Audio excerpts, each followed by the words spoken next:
Hi friends, எதுக்காவது வாங்கின உள்ள நூல் நம்ம வீட்டில் மீதம் இருக்குது, அதை நம்ம யூஸ் பண்ணவே இல்லை நினச்சிங்கன்னா அதை வச்சு ஒரு அழகான பூ செய்யலாங்க. ஒரு ஸ்கேல் எடுத்துகிட்டு இது போல் உள்ள நூலை அதில் நீங்கள் கட்டிக்கோங்க. நீங்கள் அரடி ஸ்கேல் கூட எடுத்துக்கலாம். அதை எடுத்துக்கிட்டிங்கன்னா அந்த ஸ்கேல் ஃபுல்லாக நம்ம இது போல் சுற்றி சுற்றி எடுக்கணும். இல்லை உங்களுக்கு பூ எந்த அளவு அடர்த்தியாக வேணும்னு நினைக்கிறீங்களோ அதுக்கேற்ற மாதிரி கூட நீங்கள் செஞ்சுக்கலாம். பூ நம்ம கட்டுவோம் இல்லைங்களா நார்மலாக. இப்போ நீங்கள் பார்த்துட்ருக்க மெத்தடில் தான் நம்ம பூ கட்டுவோம், அந்த பூவை வச்சுட்டு கட்டுவோம். ஆனால் அதே போல் இதில் திரும்ப திரும்ப ஸ்கேல் மேலே நம்ம போட்டுகிட்டே வரணும். இந்த பெரிய ஸ்கேலில், அதாவது 30 சென்டிமீட்டர் அளவுள்ள ஸ்கேலில் ஃபுல்லாக இதே மாதிரி நீங்கள் போட்டிங்கன்னா நல்லா அடர்த்தியான பூ கிடைக்கும். அப்படி இல்லைன்னா நீங்கள் 3/4 அளவுக்கு செஞ்சிங்கன்னா ஒரு மீடியம் சைஸில் பூ கிடைக்கும். இதே போல் போட்டுக்கோங்க. ரொம்ப டைட்டாக போட்டுட்டிங்கன்னா ஸ்கேல்லேருந்து இழுக்கிறதுக்கு வராது. அதனால ஓரளவு கொஞ்சம் லூஸாகவும் இருக்கணும். அதே சமயத்தில் ரொம்ப லூஸாக இருந்ததுனாலும் அந்த பூ ஸ்டிஃபாகவே நமக்கு நிற்காது. அதுக்கு ஏற்ற மாதிரி இதே போல் ஃபுல்லாக போட்டு வச்சுக்கோங்க. அதுக்கப்புறம் கொஞ்சம் நீளமாக நூலை விட்டுட்டு கட் பண்ணிவிடுங்க. கட் பண்ணிவிட்டு ஒரு ஊசியில் கோத்துட்டு இப்போ நீங்கள் பார்த்துட்ருக்க மாதிரியே ஒவ்வொரு கேப்லேயும் விட்டு விட்டு வாங்கணும். நம்ம ஊசியை கேப்பில் விட்டு நூலை அதில் சுற்றி இழுக்கணும். ஊசியை விடணும், நூலை அது மேலே எடுத்து போடணும், அதுக்கப்புறம் நம்ம இழுக்கணும். முடி போடுறதுக்கு நம்ம ஒரு மெத்தட் யூஸ் பண்ணுவோம் இல்லைங்களா, அதே தான் இது. ஸ்கேலோட இந்த எட்ஜிலேருந்து நம்ம ஃபஸ்ட்டு ஸ்டார்டிங்கில் பண்ணோம் இல்லைங்களா, அது வரைக்கும் இதே மெத்தடை நீங்கள் ரிப்பீட் பண்ணணும். லாஸ்ட்டில் நம்ம எங்கே ஸ்டார்ட் பண்ணமோ அது வரைக்கும் வந்த பிறகு ஏற்கனவே விட்டுருக்கோம் இல்லைங்களா நூல், அதோடு சேர்த்து முடி போட்டுக்கோங்க. முடி போட்டுட்டு நீங்கள் கட் பண்ணுறதா இருந்தால் அந்த பெரிய நூலை கட் பண்ணலாம். அப்படி இல்லைன்னா அப்படியே கூட வச்சுக்கலாம். நான் இப்போ அப்படியே தான் வச்சுருக்கேன்.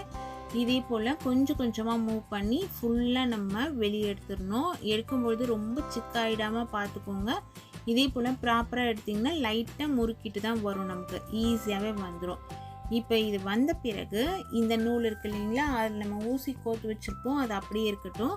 இதே போல் முறுக்கல் இல்லாமல் லைட்டாக சுற்றிக்கணும். சுற்றிட்டு நம்ம அதை தைக்கணும்.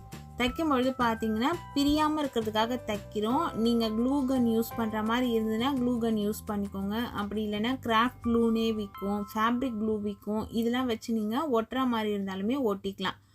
ஒட்டும் பொழுது பார்த்திங்கன்னா ஒரு சுற்று நம்ம கம் போட்டுட்டு அது மேலே சுருட்டி விட்டுட்டு கொஞ்சம் காய்ச்ச பிறகு அடுத்தது அது போல் நீங்கள் ஓட்டிக்கலாம். உங்களோட விருப்பம் தான். நான் இன்றைக்கி தச்சு தான் இதை எடுக்க போகிறேன்.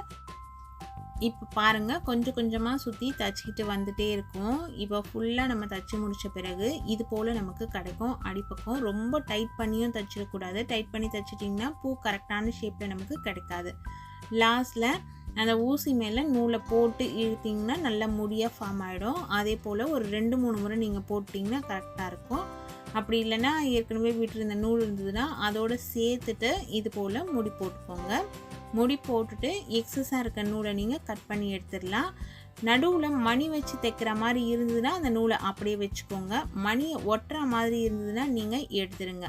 நான் இன்றைக்கி தைக்க தான் போகிறேன், ஆனால் அந்த நூலை கட் பண்ணி எடுத்துட்டு இதே போல் அழுந்தி இருக்கும் இல்லைங்களா, அது எல்லாத்தையும் விரித்து விட்டிங்கன்னா ரொம்ப அழகாக ஒரு பஞ்சான ஒரு ஃப்ளார் மாதிரி கிடைக்கும். இதுக்கு சென்டரில் மணி வச்சு நம்ம தைச்சிக்கலாம்.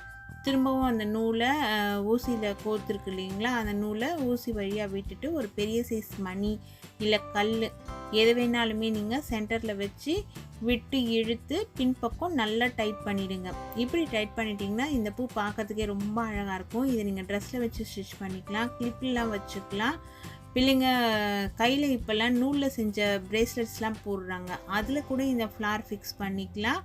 ரொம்பவே அழகான ஃப்ளார், ஈஸியாக செஞ்சு முடிக்கலாம்.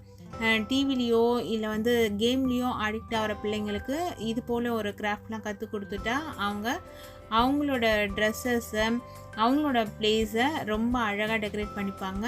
பூ பார்க்குறதுக்கு எவ்வளவு அழகாக இருக்குது பாருங்கள். கலர் கலராக இந்த பூ செஞ்சு நம்ம பொக்கேவாக கூட ரெடி பண்ணிக்கலாம்.